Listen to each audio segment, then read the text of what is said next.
Dielectrics. See, usually dielectrics are insulators, but what is the basic difference between an insulator and dielectric is that insulators which can be polarized are called dielectrics. You have to remember, this is important. The polarized insulators are called dielectrics.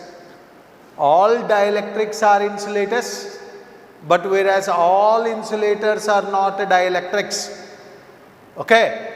Dielectrics do not have free electrons. So that's why they do not conduct electricity. Dielectrics are the insulators, they can be polarized. Polarized means we know separating positive and negative charges. Okay. Dielectrics have no free electrons, so they do not conduct electricity. Examples for dielectrics is air, water, glass, mica, paper, like that. Okay. All dielectrics are insulators, but all insulators are not dielectrics. You should underline this. Okay. We have two types of dielectrics. Okay. We have two types of dielectrics. First one, non-polar dielectrics. Second one is polar dielectrics.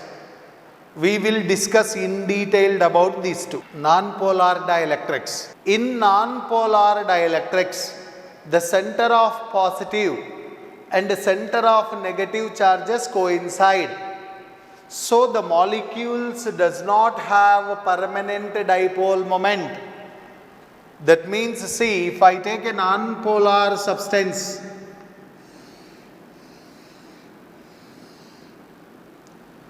see, if you take an atom or a molecule like this, the center of positive charge and the center of negative charge coincides. Center of positive, negative, center of positive, negative, center of positive, negative will coincide. You draw completely like this. See, when center of positive charge and center of negative charge coincides, what is a dipole? We have discussed physically in the previous classes. Original dipole you will understand from here only. See, this equal positive and negative charges separated by a small distance forms a dipole, that we know.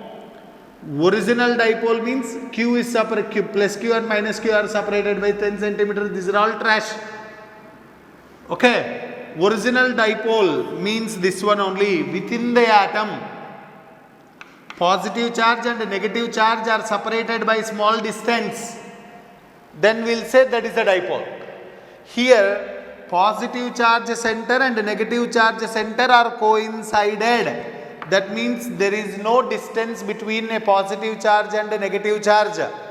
That means dipole moment is Q into 2A. Here 2A is 0. So dipole moment becomes 0. If there is no dipole moment for one atom or a molecule, like that all the molecules dipole moments are 0. So net dipole moment of this non-polar substance is 0. It does not produce any electric field because net dipole moment is 0. Okay. Example for such kind of non-polar dielectrics is hydrogen and carbon dioxide. Okay. If we place this non-polar substance in the uniform external electric field, usually positive charge experiences force in the direction of electric field, negative charge experiences force opposite to the direction of electric field. So after some time, these molecules will behave like this. See, the positive charge center is shifted to here, negative charge center here.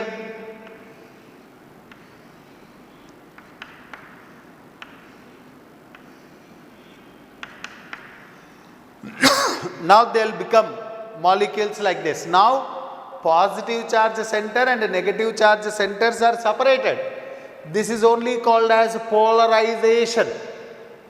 So now this molecule behaves like a dipole. This molecule have dipole moment from negative charge to positive charge. That means in the direction of electric field. Now this non-polar dielectric produces electric field. Now polar molecules. Polar molecules means for a given molecule, positive charge center and negative charge center do not coincide.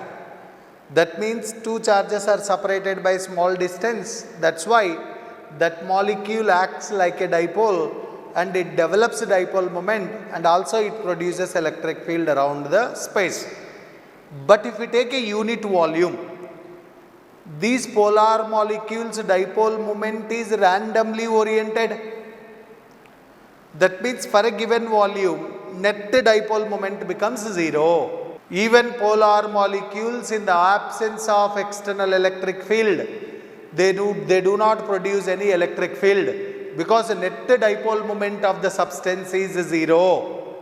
Okay, even though individual molecules are polarized, net dipole moment is 0. Okay. See, in non-polar molecules, the center of positive and the center of negative charges are not coincided. So molecule have permanent dipole moment, but they are randomly oriented.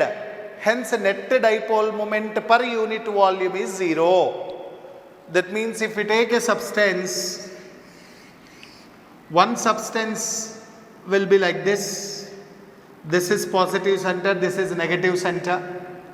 Here if we take another molecule, it may orient like this, positive, negative. This may orient like this.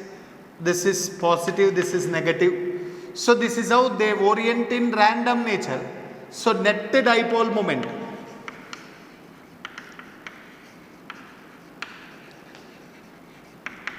is equal to 0. That means as a whole substance, it does not produce any electric field in the absence of external electric field. This you have to understand. Example is HCl and H2O. Now what I am doing, I am applying external electric field. If we apply external electric field, we know dipole will align in the direction of electric field. When a dipole is freely suspended in the uniform electric field, it will always tries to align in the direction of electric field. This we have already studied. So what will happen? These two will align in the direction of electric field. This is negative charge center, this is positive charge center. Positive, negative, net dipole moment will be in the same direction. So that's why this polar substance in the external electric field produces electric field. Net dipole moment is in the direction of electric field. Electric polarization, we have seen in case of polar molecules, positive charge center and negative charge center are not coincided, but per a unit volume, net dipole moment is 0 because of their random orientation. Okay. So if it is placed in the external electric field, it get dipole moments are aligned in the direction of electric field. So per that unit volume, you will have net dipole moment. That net dipole moment per unit volume only called as electric polarization. Okay, electric polarization, the electric dipole moment per unit volume of a dielectric is called electric polarization. See, polarization is denoted with P, dipole moment also denoted with P. You remember this, so that's why these two are not same. This is different, this is different. So clearly I have represented this with capital and this I have represented with small. Dipole moment unit is Coulomb meter because dipole moment is Q into 2A. Volume unit is meter cube. So that's why you will get Coulomb meter square inverse. Okay. That is SI unit. Okay, this can also be represented as polarization is a vector physical quantity. P bar, this is not dipole moment, you should understand. P bar is equal to psi suffix E, that means electric susceptibility. Psi is susceptibility into electric field. This is an expression for electric polarization. Psi is electric susceptibility. Polarization is a vector physical quantity. Remember this. It will be in the direction of electric field. That is the meaning. Okay. Dielectric strength. Generally, when a dielectric is placed in the external electric field, if you go on increase the strength of the electric field at one particular applied electric field, actually the dielectric becomes a conductor. Okay, that particular maximum field up to which it does not undergo dielectric breakdown is called dielectric strength. Okay, so that is the maximum electric field at which a dielectric material can withstand without electric breakdown is known as dielectric strength. Dielectric strength can be measured in volt per meter.